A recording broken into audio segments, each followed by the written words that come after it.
शरीर को शीशे में रखा गया कि इसे हम जाने नहीं दे, लेकिन रूप नहीं है। तो यही पूछा परमात्मा अपनी माया को के द्वारा इस सृष्टि को कैसे बनाते हैं और कैसे इसका पालन करते हैं और कैसे संहार करते हैं। सुखदेव जी ने कहा कि हे राजा परीक्षित, जो आपने ये प्रश्न पूछा है, इसी प्रश्न को विदुर जी ने मैत्रेय जी से पूछा था। राजा परीक्षित जी ने कहा, विदुर और मैत्रेय का संवाद कहाँ हुआ था? और विदुर जी तो महाभारत में थे ही नहीं, छोड़ के चले गए थे। बोले हाँ, जिस समय भगवान शांति दूत बन के आए थे और दुर्योधन ने उनका अपमान किया था, उसी समय विदुर जी उस सभा को छोड़कर चले गए थे।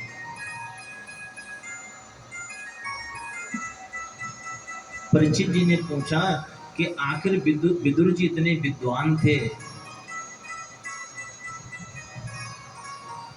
ये पूर्व जन्म में कौन थे? बोले विदुर जी पूर्व जन्म में साक्षात धर्मराज थे। इन्हें श्राप होने के कारण दासी पुत्र बन के आना पड़ा। जो विदुर जी दुर्योधन के काका, वो पिछले जन्म में धर्मराज थे। बोले इन्हें श्राप कैसे लगा, कब लगा? तो बताया कि एक ऋषि थे, मांडव्य ऋषि। वो अपनी कुटी पे तपस्या कर रहे थे और तपस्या करते समय उसी समय बहुत सारे चोर आए। उन्होंने राजा के यहाँ से चोरी की और जितना चोरी का सामान था मांडव ऋषि के यहाँ के रख दिया। मांडव ऋषि उधर पीछे से सैनिक आए, उन्होंने उस सामान को कुटी में रखे देखा। उन्होंने सोचा कि ये चोरों का सरदार ये बाबा जी हैं। संयोग चोरी वहीं छिपे हुए थे। उन चोरों को पकड़ा और मांडव ऋषि को लेकर राजा के पास गए। राजा ने कहा इन सभी को सूली पे चढ़ा दो। उन चोरों को और मांडव ऋषि को सूली पे चढ़ा दिया। जो सूली पे चढ़ाया तो चोर तो मर गए, लेकिन जो ऋषि मांडव ऋषि थे उन्हें तो प्राणायाम के द्वारा उन्होंने अपनी वायु को रोक लिया। कुछ घंटे बाद में सैनिकों ने कहा कि हमने जो बाबा जी को सूली पे चढ़ाया था वो तो मरे ही नहीं। राजा समझ गए कि हमसे अपराध हुआ है, ये कोई सिद्ध पुरुष है। राजा तुरंत आया और उनके चरणों पे गिर पड़ा। बोले हे ऋषिवर, हमें क्षमा करो, हमसे गलती हो गई। मांडव ऋषि ने कहा, बोले इसमें तुम्हारा कोई दोष नहीं है। जिस किसी को भी कोई दुख मिलता है उसके पापों का ही जो ताप होता है, पापों के कारण व्यक्ति को दुख मिलते हैं। जो हमारे जीवन में कोई भी दुख आते हैं, जब व्यक्ति पाप करता है उन्हीं पापों का ही फल दुख है। पुण्यों के बदले व्यक्ति को सुख मिलता है और पाप के बदले दुख मिलता है। ऋषि ने कहा कि हमने अपने पूरे जीवन में ऐसा कोई भी पाप नहीं किया जो मुझे इतना कष्ट उठाना पड़ता। अब पाप पुण्य का लेखा जोखा धर्मराज के पास में है। मांडव ऋषि अपने योग बल से उसी समय यमपुरी धर्मराज के पास में गए। वहां देखा उन्होंने, धर्मराज ने प्रणाम किया। बोले ऋषिवर आप कैसे आए? बोले मुझे इसे एक चीज बताओ, जो दंड मिला है, मैंने ऐसा कौन सा पाप किया था जो मुझे सूली पे चढ़ना पड़ा? वहां पर उनका बही खाता खोला गया और कहा कि जब आप 5 वर्ष के थे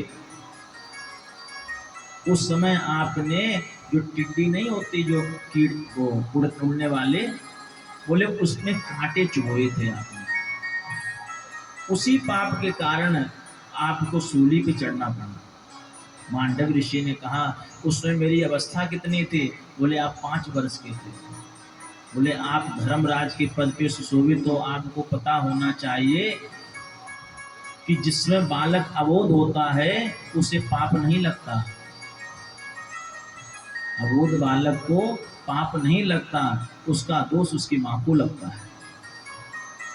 अगर बालक 5 वर्ष तक कोई भी ऐसा पाप करता है उसमें उसे ज्ञान नहीं होता, उसका फल उसकी मां को भोगना पड़ता है। तो उसे कोई ज्ञान नहीं है क्या पाप क्या पुण्य है।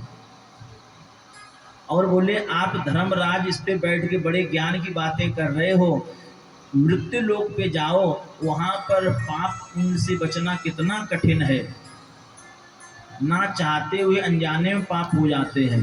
बोले जाओ मैं तुम्हें श्राप देता हूं, तुम मृत्यु लोक पे जाकर मृत्यु लोक में जाओ तो तुम्हें पता चलेगा कि पाप पुण्य से बचना कितना कठिन है, पापों से बचना।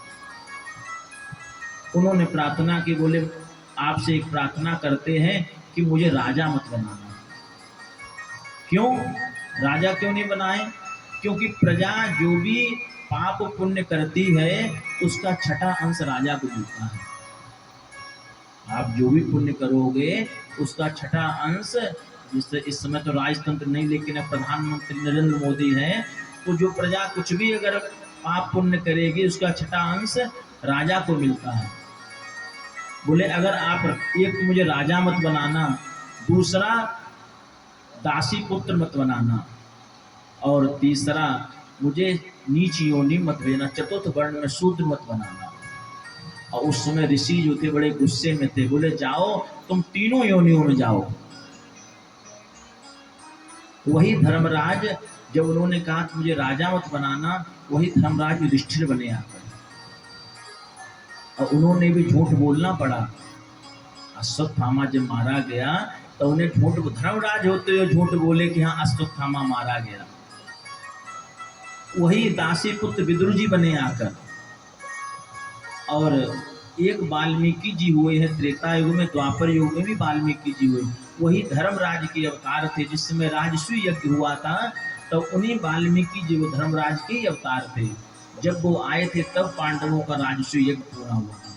तो धर्मराज के 3 अवतार हुए, उन्हीं में से एक अवतार था विदुर भगवान का। ये विदुर जी साक्षात धर्मराज के अवतार थे।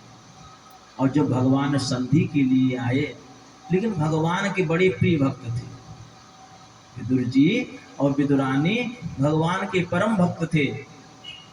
जिस समय भगवान शांति दूत बन के आए, दुर्योधन ने 56 प्रकार के भोग बनाए, लेकिन भगवान ने कहा, बोले मेरा निमंत्रण तो काका विदुर जी के यहाँ पे, बोले मेरा तो पहले से निमंत्रण विदुर जी के यहाँ है।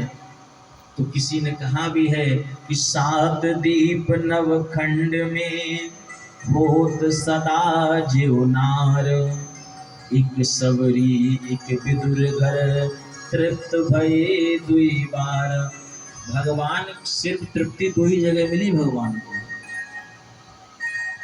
भगवान का विवाह हुआ, जनकपुरी में भी गए, वहाँ पर खूब अच्छे अच्छे मिष्ठान बनाए गए, लेकिन भगवान का पेट नहीं भरा। भगवान का पेट कहाँ भरा? एक तो विदुर जी के यहाँ पर, और एक सबरी माता ने। 2 ही जगह भगवान तृप्त हुए हैं, और किसी जगह भगवान को तृप्त नहीं कर पाया। और विदुर जी के यहाँ जब भगवान गए, वहाँ भगवान ने सभा में कह तो दिया कि आज निमंत्रण विदुर जी के यहाँ पे। अब विदुर जी सोचे कि हमने तो कहा नहीं था। अब भगवान तुरंत विदुर जी अपने घर पे गए और विदुरानी से कहा, बोले देखो भगवान कभी भी आ सकते हैं, हम भगवान के लिए व्यवस्था करने जा रहे हैं। इधर विदुर जी तो उनके लिए फल फ्रूट और सब सामान लेने गए, तब तक वो स्नान कर रही थी, भगवान जी उसी समय आ गए। अब विदुरानी जी समझ नहीं पा रही, करें तो क्या करें, घर में कुछ भी नहीं है। बेचारे केले रखे हुए थे, केले ले आए। अब प्लेट रखी, केले छील छील के वो तो फेंक रही हैं, और जो छिलका है वो प्लेट में रखते हैं। केले का जो गुदा होता है वो भूल गई, इतनी प्रसन्न हो गई, इतने आनंद मग्न हो गए कि भूल गई हम भगवान को क्या खिला रहे हैं। केले को छीलें, गुदा फेंक दें और छिलका प्लेट में रख दें, और भगवान वही छिलका बड़े प्रेम से आराम करोगे। जितने छिलके थे भगवान सारे खा गए। उसी समय विदुर जी का आना, उन्होंने देखा, उन्होंने तुरंत वहां से चिल्लाए, बोले अरे विदुरानी क्या कर रहे हो, भगवान को छिलके खिला रही हो। भगवान ने कहा, बोले जो इन छिलकों में स्वाद है वो केले 56 भोगों में स्वाद नहीं है। प्रेम से खिला रहे हैं। इसलिए जो चीज़ भगवान को लगाओ और सच्चाई है। हम लोग पता नहीं कितनी पूजा पाठ कुछ भी कर लें, लेकिन भगवान पता नहीं कौन से गुण पे रिझाए।